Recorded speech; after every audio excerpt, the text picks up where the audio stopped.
और जहां तक ये टर्किश ड्रोन्स का सवाल है, आपने देखा किस तरह के रैकेज यहाँ पे फोटोग्राफ्स हमने दिखाए हैं, चाहे वो टर्किश ड्रोन्स हो या और कहीं के भी ड्रोन्स हो।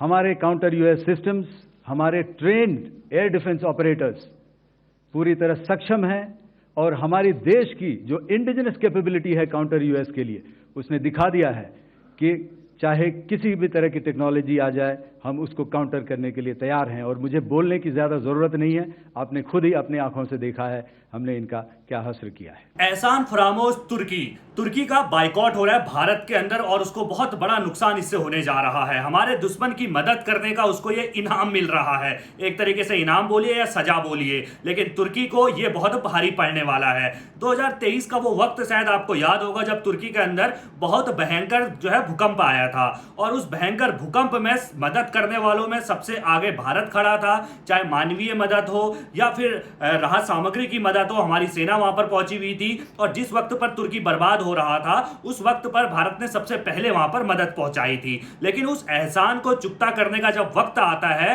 तो तुर्की हमारे दुश्मन पाकिस्तान के साथ जाकर मिल जाता है और अपने हथियार से भारत पर हमले करता है। हमने भेजी राहत सामग्री, हमने भेजे अपने सैनिक वहां राहत बचाव के लिए और तुर्की ने भारत में भेजे ड्रोन, वो भी हमले करने के लिए। पूरी घटना पहलगाम से शुरू होती है। पहलगाम में आतंकियों द्वारा जिस तरीके से निर्मम पर्यटकों को मारा जाता है, 26 पर्यटकों की जान ले ली जाती है। उसके बाद भारत की तरफ से ऑपरेशन सिंदूर जो है वो पाकिस्तान पर चलाया जाता है। लेकिन ऑपरेशन सिंदूर की एक खासियत भी है कि भाई वो ना आम नागरिकों को टारगेट करती है, ना पाकिस्तान के सैन्य ठिकानों को टारगेट करती है। वो टारगेट करती है तो सिर्फ और सिर्फ पाकिस्तान के आतंकी ठिकानों को, जहां पर 9 आतंकी ठिकानों को टारगेट किया जाता है ऑपरेशन सिंदूर के तहत। वो वीडियो भी हमने अपने चैनल में डाला है, देख सकते हैं कहां पर वो 9 आतंकी ठिकानों को जो है टारगेट किया गया था, वहां पर हमला किया गया था। लेकिन इससे पाकिस्तान बौखला जाता है और बौखलाना भी बिल्कुल सही बात है। पाकिस्तान का प्रायवाची मैं तो ये मानता हूं कि आतंकिस्तान है, आतंकियों को पालता है और आज से नहीं, हम ये झेलते आए हैं। लेकिन बात यहां पे तुर्की की हो रही है। जो पाकिस्तान की तरफ से ड्रोन फेंके गए थे 7-8 तारीख की रात को जो है ऑपरेशन सिंदूर होता है, उसके अगले दिन 8 तारीख के दिन पाकिस्तान की तरफ से करीब 300 से ज्यादा ड्रोन हमले भारत पे किए जाते हैं और वो सारे के सारे ड्रोन ऐसा बताया जाता है कि तुर्की के निर्मित थे। जो पाकिस्तान में एक पूरा समुद्री यान जो आया था हथियारों से भरकर, वो तुर्की ने पाकिस्तान को मदद के लिए भेजा था और उसके बाद उन्हीं ड्रोन से हमले जो है भारत पर किए जाते हैं। लेकिन हमारी सेना की बहादुरी को यहां पर दाद देनी होगी, हमारे एयर डिफेंस को यहां पर दाद देनी होगी कि तुर्की का जितने भी रॉकेट थे, जितने भी मिसाइल थी, जितने भी ड्रोन थे ना, सभी को हवा में हमने मारकर गिरा दिया। यानी कि ये तो दिखा दिया कि तुर्की कितना कमजोर जो है भारतीय डिफेंस के सामने है। पाकिस्तान के साथ मिलकर भारत पे हमला जरूर किया। इस बीच एक सवाल यह भी उठा कि क्या तुर्की भी भारत से युद्ध लड़ रहा है और किस चीज का युद्ध लड़ रहा है। हमने 2023 में जब भूकंप आया उस समय मदद के नाम पर हमने ऑपरेशन दोस्त जो है वो चलाया था, यानी कि मदद हमने की थी और उस राहत सामग्री को पहुंचाना, मदद करना, हमारी सेना भेजना, उस सब का नाम रखा गया था ऑपरेशन दोस्त। लेकिन दोस्ती निभाते वक्त तुर्की ने क्या किया, हम पर ही जो है गोले दागे, हम पर ही जो है ड्रोन से हमला किया, हमारे ही नागरिकों का दुश्मन बन गया। हमने अपना पेट काट कर हमने उसको राहत सामग्री पहुंचाई कि भाई तुम्हारा वहां भूकंप आया है, तुम खा लो, हम तो 2 रोटी खा के जी लेंगे। लेकिन उसने क्या किया, हमारे लोगों पर हमला किया। तो भाई गुस्सा तो बिल्कुल बनता था। अब सीज फायर हो चुका है बॉर्डर पे, यानी कि अब युद्ध रुक चुका है।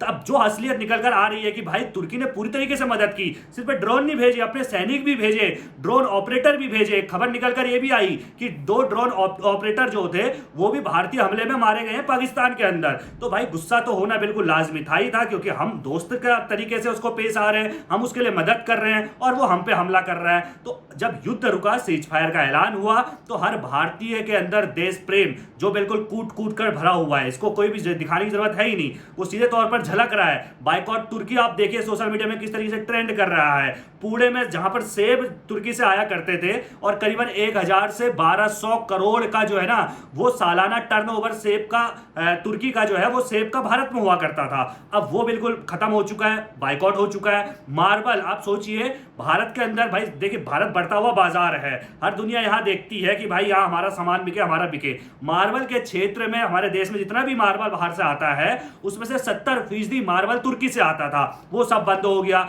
बुकिंग आप सोचिए कि 60% तक गिरावट जो है बुकिंग में आ गई है। 250% कैंसिलेशन जो है वो बुकिंगों की हो गई है। तो तुर्की पर लगातार वार भारत की तरफ से किया जा रहा है और ये अच्छी सी सजा उसको दी जा रही है कि भाई साहब तुम हमारे दुश्मन की मदद करोगे और हम तुमको पैसा देंगे, हम अपना पैसा तुम्हें देकर हम अपने दुश्मन के हाथ वो दे रहे हैं कि भाई लो हम पे हमला करो।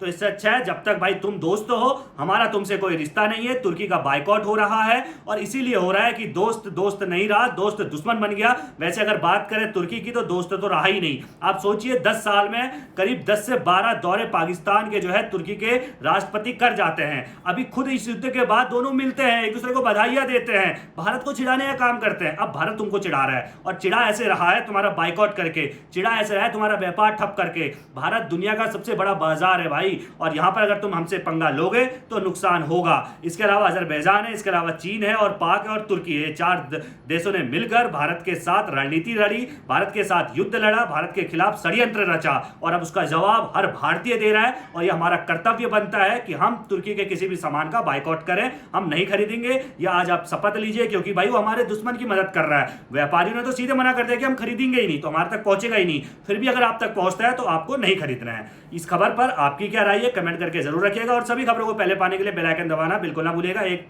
जरूरी सूचना और देनी है कि हमारा चैनल भाई मोनेटाइज हो गया है, इसकी मुझे बहुत सारी खुशी है। आपके आशीर्वाद से सब कुछ हुआ, अपना आशीर्वाद यूं ही बनाए रखिएगा।